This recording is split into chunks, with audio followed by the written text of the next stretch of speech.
Well, we've got to share before we move on to what you got named as a result of doing a Web3 Yes. session at one of our events. I think it was at Singapore, Singapore? and it was called the Jargon Buster. Jargon Buster on Web3. So basically trying to distill and give people a bit of an insight into what it all means. And you can finish your story. So, yeah, it was to your point. It was when all the Web3 stuff was going on. So basically, it was called the Jargon Buster to just basically like, what is blockchain? What is Web3? Just to like provide some definitions for people that maybe haven't heard any of these things. And we had a guest there who English wasn't their first language, and they heard Jargon Buster, and they thought that was my name.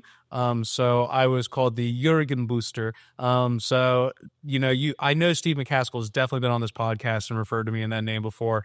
But if you ever at a sports pro event, you ever hear him podcast, I do have the name as the Jurgen Booster because I like to give, well, I don't necessarily like to give, but I have on occasion given, presentations doing Jargon Busters. Yeah, Mr. Jurgen Booster was used a lot in the office for quite a while after that one. It was quite a classic.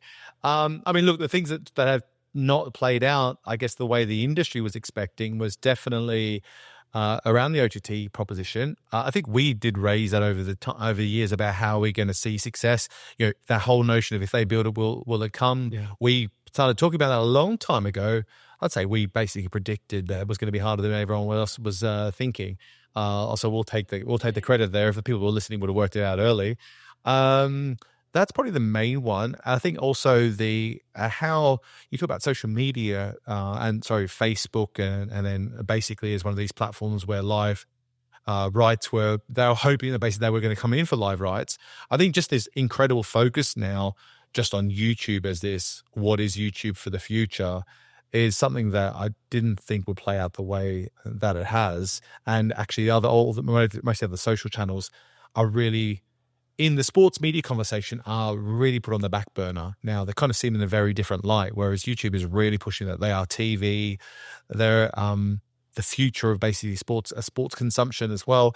That's just something that really was on the radar a couple of years ago. We've always kind of danced around a little bit some of the original content stuff. I mean, God knows how many times over 4 years we've referenced Drive to Survive and stuff like that. But like what I would love to do, because they're one of my favorite series of documentaries, and it feels like they've slowed down, or it feels like with the ESPN Plus, the way they're distributed doesn't come across the same. I would love to speak to someone from the original days, speaking original content, like who did the original ESPN 30 for 30s, because those are some of my favorite sports documentaries, like the Pony Excess, It's All About the U.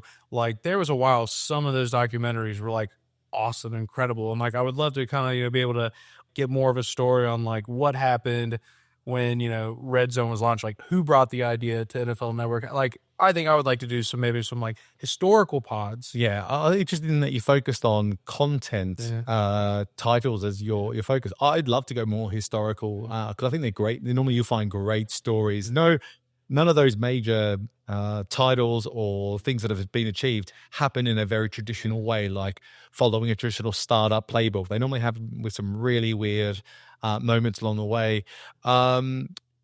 Looking the one that exists in Australia that's a big topic is the launch of the Cricket World Cup.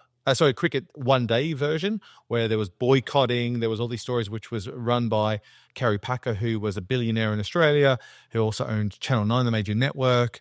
And I'd love to have talked to him. I think he's passed away now. I'd love to have talked to him about that whole journey. And David Hill was the guy who led that, which is a very famous broadcast executive these days.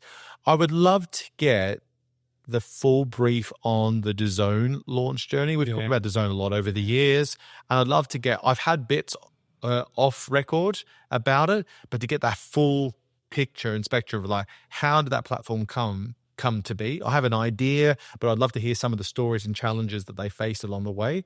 And how do they get Len Blavatnik to give them billions and millions and billions of dollars to drive that forward? That would be a heck of an interesting story. See what we can do, design, perform, whoever.